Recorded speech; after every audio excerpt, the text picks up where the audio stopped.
शिक्षणाची पहिली शाळा ही प्रतापसिंह भोसले यांनी सुरुवातीला सुरू केली आणि इतिहास पाहिला तर आतापर्यंत फुले त्यांनी ही शाळा सुरू केली तुमचं काय म्हणणं आहे, तुमचा काय इतिहास?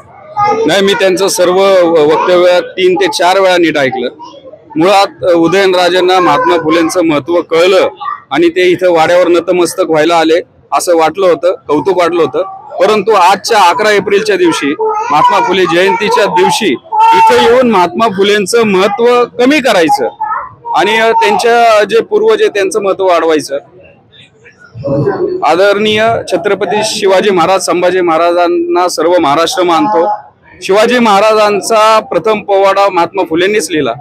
पण मला आता सध्या जे चाललंय म्हणजे कोल्हापूरचे जे संभाजी भोसले आहेत महाराज, त्यांनी आता वाघ्या कुत्रा कसा आला हा आता एक नवीन एक केलाय, त्याच्यावर हरकत घेतलेली आहे. औरंगजेब नको, वाघ्या कुत्रा नको, आता दुसरे जे सातारचे महाराज आहेत त्या सातारच्या महाराजांना महात्मा फुलेंनी 1 जानेवारी 1948 साली भिडेवाडा येथे पहिली मुलींची शाळा चालू केली. याच्यावर आता त्यांचा आक्षेप आहे आणि एक नवा शोध आता उदयनराजे यांच्या माध्यमातून लागतोय नक्कीच हा. आणि याच्यासाठी मला असं वाटतंय सगळे इतिहास तज्ञ आतापर्यंतचे संशोधक फेल ठरलेले आहेत आणि उदयनराजेंनी हा जो गौप्यस्फोट केलाय हा महाराष्ट्राचा जे सामाजिक आणि जो शैक्षणिक क्रांतीचा इतिहास आहे त्याच्यामध्ये हा खूप मोठा एक धक्का देणार आहे. तर उदयन महाराजांना माझं विचारणं असेल की महाराजांनी प्रतापसिंह महाराजांनी जी शाळा चालू केली होती मुलींची, त्या मुली कोणत्या होत्या, त्यानंतर त्यांचं काय झालं, ती शाळा परत ती चालू का नाही राहिली, मग त्यानंतरच्या वंशजांनी आणि तुम्ही सुद्धा त्यांचा जो एवढा मोठा शैक्षणिक वारसा होता तो का पुढे नेला नाही.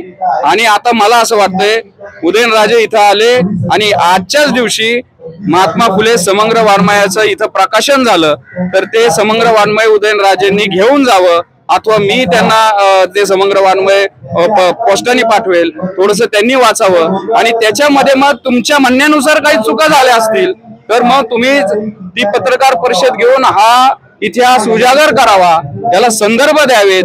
मग जे कोण संशोधक होते 150 वर्षापासूनचा जो इतिहास सर्वश्रुत आहे, सर्व त्याच्यामध्ये संदर्भ आहेत, संशोधक आहेत, भांडारकर प्राच्यविद्या असेल, अनेक लेखकांनी लिहिलेलं आहे.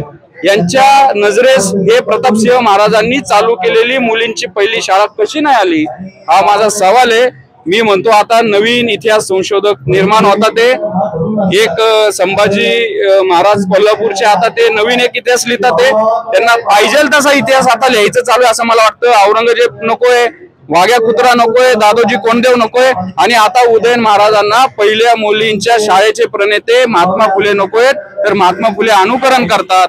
म्हणजे महाराष्ट्रामध्ये आता सध्या चाललंय काय, इतिहास नव्याने लिहायचा, साजेसा लिहायचा असा छत्रपतींच्या वंशजांचा हा प्रयत्न अत्यंत दुर्दैवी आहे. इतिहास येऊन बोलणं मागे हेतू काय असू शकतो?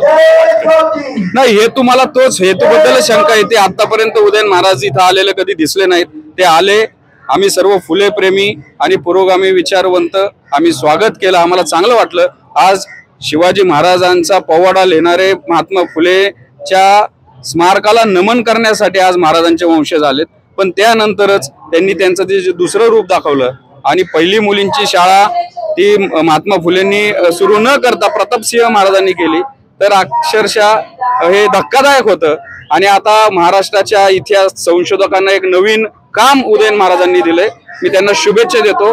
हा सगळा इतिहास आपण उजागर करावा, तुमच्याकडे काही पुरावे असतील ते आणावे आणि नंतर परत तुम्हाला जसा पाहिजे तसा इतिहास लिहावा. त्यांना आमच्या शुभेच्छा आहे.